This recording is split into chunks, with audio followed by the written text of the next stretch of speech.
The rain came down in sheets, turning the city streets into rivers of reflected neon. Marcus Chun twisted the throttle, his Harley roaring through the empty industrial district at midnight. Water sprayed from his tires as thunder rolled overhead. He loved nights like this, just him, his bike, and the open road. Then he heard it, a scream that pierced through the storm. Marcus cut the engine immediately, rain hammering against his leather jacket as he listened. Nothing but thunder for a moment. Then there was again, higher pitched, desperate, coming from the apartment building to his right. A child scream. Every muscle in his body tensed. In 15 years of riding these streets, Marcus had learned to trust his gut. And right now, his gut was screaming that someone needed help. He kicked down the stand and ran toward the building, taking the crumbling concrete steps 3 at a time. The sound was coming from the second floor, apartment 2B. As he got closer, he could hear more. Furniture crashing, a woman's voice twisted with rage, and worst of all, a young girl pleading. "Please. I'm sorry, I didn't mean to drop it. Please." Crack. The unmistakable sound of a hand meeting flesh.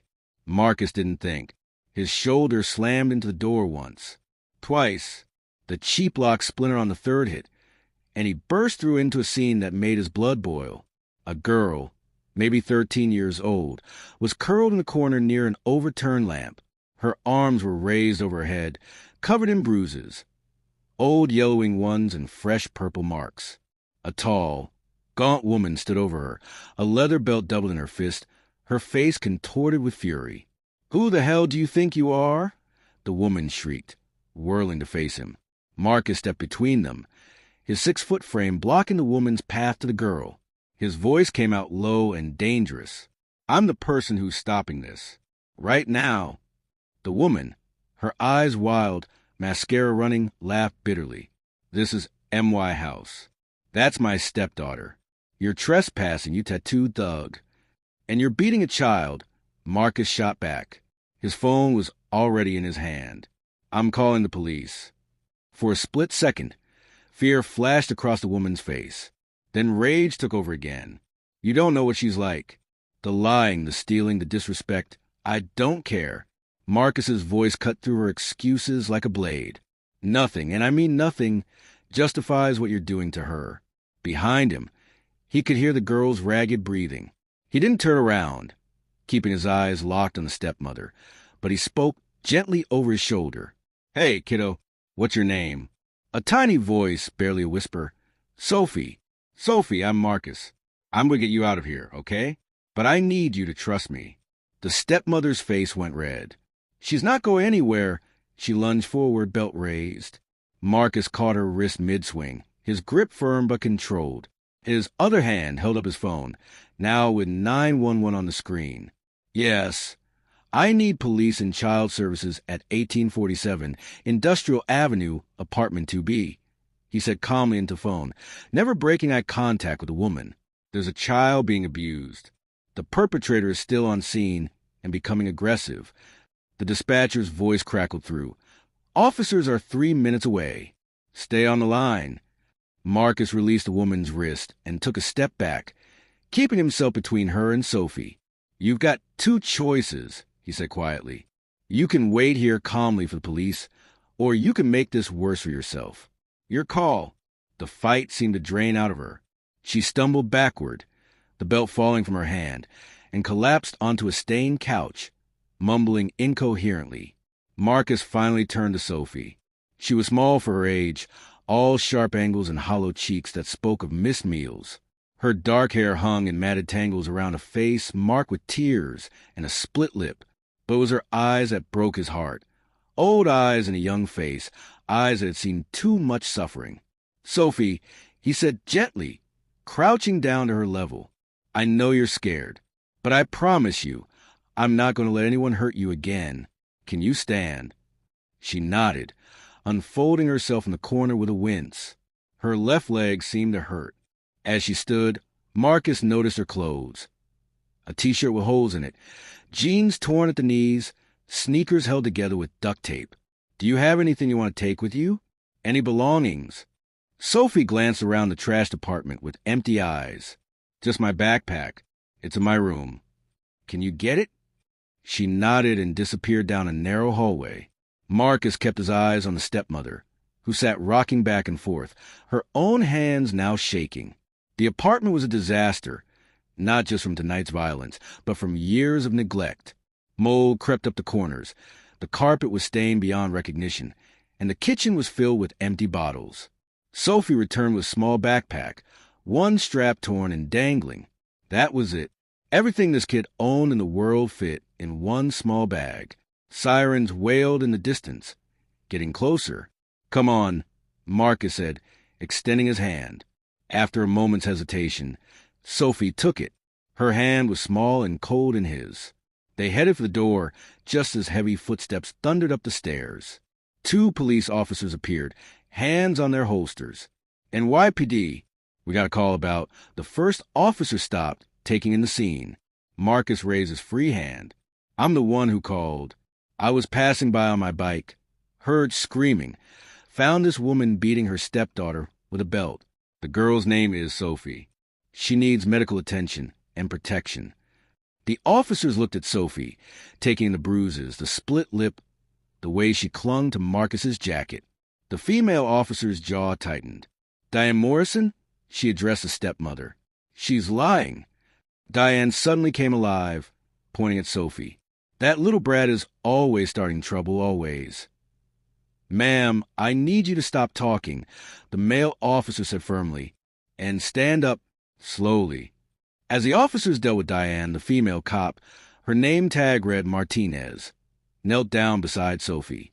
Hey there, sweetheart. My name's Officer Martinez. Can you tell me what happened tonight? Sophie looked at Marcus, who nodded encouragingly. In a voice barely above a whisper, she began to speak. 20 minutes later, Diane Morrison was in handcuffs in the back of a patrol car. An ambulance had arrived, and a paramedic was gently examining Sophie's injuries while documenting them with photographs. Marcus stood nearby, giving a statement to Officer Martinez. You did a good thing tonight, Martinez said, closing her notepad.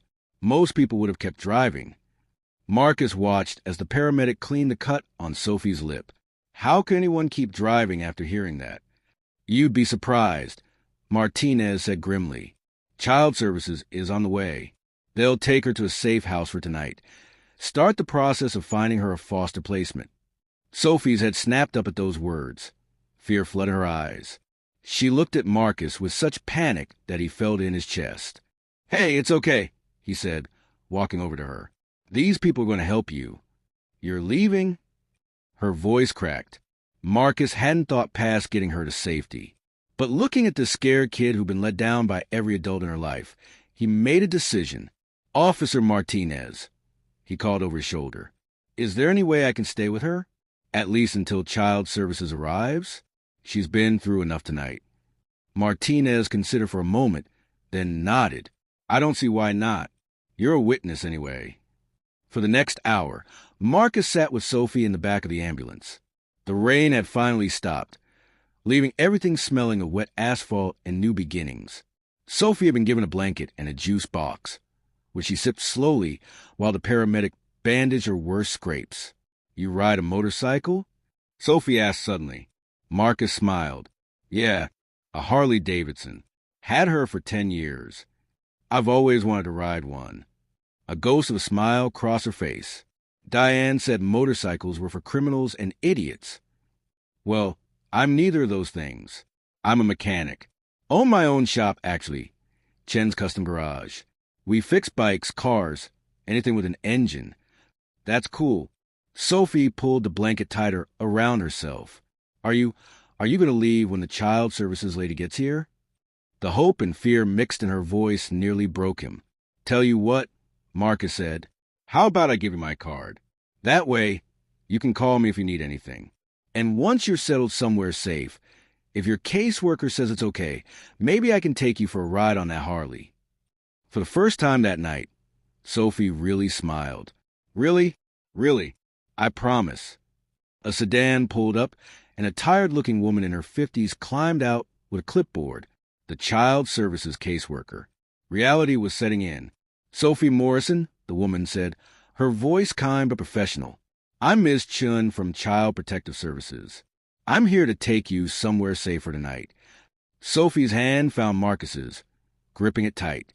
He squeezed back reassuringly. It's going to be okay, he told her. These people know what they're doing. They're going to take care of you. But what if she comes back? What if they send me back? Ms. Chun knelt down, her voice gentle. Sweetheart, I can promise you that you will never go back to that apartment. Ever. What happened to you was wrong, and we're going to make sure you're safe from now on. Marcus pulled out one of his business cards and pressed it into Sophie's hand. This has my number. You can call me anytime, day or night. And I meant what I said about that motorcycle ride. Sophie looked at the card, Chen's Custom Garage, where every ride gets royal treatment, and clutched it like a lifeline. Thank you, she whispered, for saving me. Marcus felt a lump in his throat.